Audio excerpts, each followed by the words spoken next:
বন্ধুরা, আজকে আমি করব চানা মশলা, তাই ভাবলাম তোমাদের সাথে শেয়ার করি। দেখতে পাচ্ছ এখানে বাটিতে আমি কিছুটা চানা সেদ্ধ করে নিয়েছি।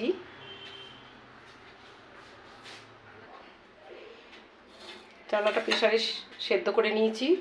আর এতে দেব একটা বড় সাইজের পেঁয়াজ কুচি করে নিয়েছি, 3-4টে কাঁচা লঙ্কা কুচি, ধনেপাতা, একটা টমেটো, আর একটু ছোট করে আলু কুচো করে নিয়েছি।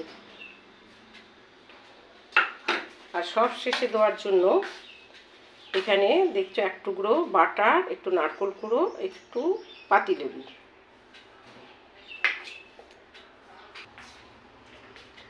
অলরেডি আমি গ্যাসে কড়া বসিয়ে রেখেছি। এবার প্রথমে দিচ্ছি একটু সর্ষের তেল পরিমাণ মতন, তারপর দেব গোটা গরম মশলা, তারপর একটা তেজপাতা, একটু জিরে ফোড়ন দিলাম,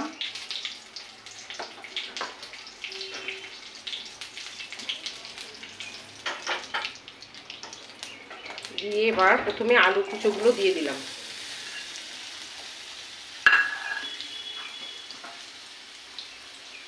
দিয়ে এটাকে আগে আমি একটু ভাজা ভাজা করে নেব, তারপর একে একে দেব। এবার আমি এতে দেব পরিমাণ মতো নুন, হলুদ দিয়ে নেব, পরিমাণ মতো হলুদও দিয়ে নিলাম। দিয়ে এবার আস্তে আস্তে পেঁয়াজ, কাঁচা লঙ্কা কুচি আর টমেটোটা দিয়ে দিচ্ছি। দিয়ে একটু নাড়তে থাকবো। একটু ভাজা ভাজা হলে তারপর মশলা দেব।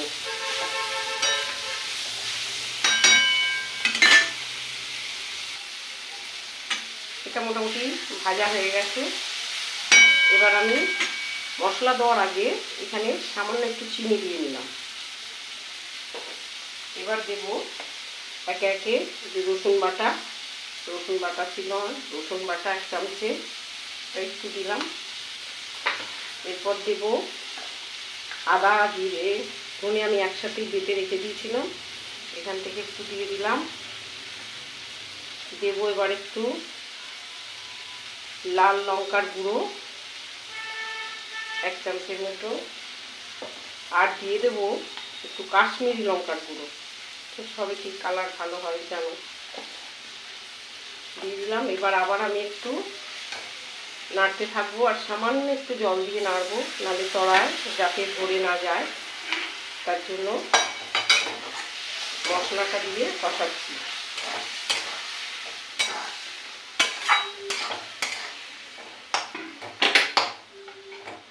আমার কাছে একটু ছিল চানা মশলা, দেখতেই পাচ্ছ, এটাও আমি দিয়ে দিলাম। 1/2 প্যাকেটের কম ছিল, এটা আমি দিয়ে দিলাম। দিয়ে একটু কষিয়ে নেবো ভালো করে। এবার সেদ্ধ করা চানাগুলো ঢেলে দিচ্ছি।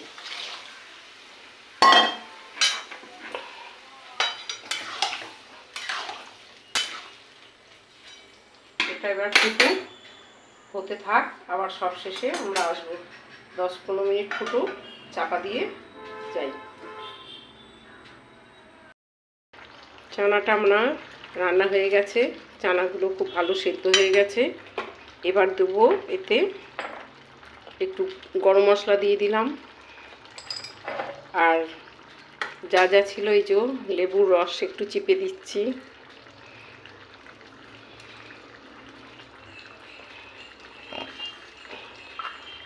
নারকেল কুড়োগুলো আমি ছড়িয়ে দেবো।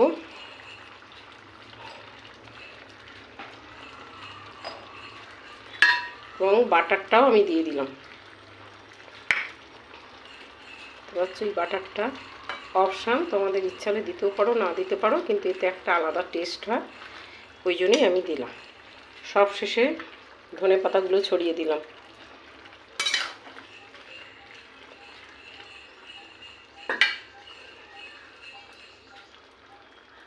হয়ে গেছে। এবার আমি একটা চাপা দিয়ে দিচ্ছি,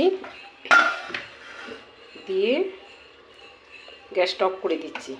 দিয়ে 2 মিনিট থাক চাপা, তারপর এসে একটা বাটিতে ঢেলে নেবো। আমার চানা মশলা রেডি, দেখতেই পাচ্ছ কত সুন্দর দেখতে হয়েছে কালার। যদি তোমাদের রান্নাটা পছন্দ হয়ে থাকে লাইক, শেয়ার, কমেন্ট ও সাবস্ক্রাইব করতে ভুলো না। আজকের মতো এখানেই শেষ।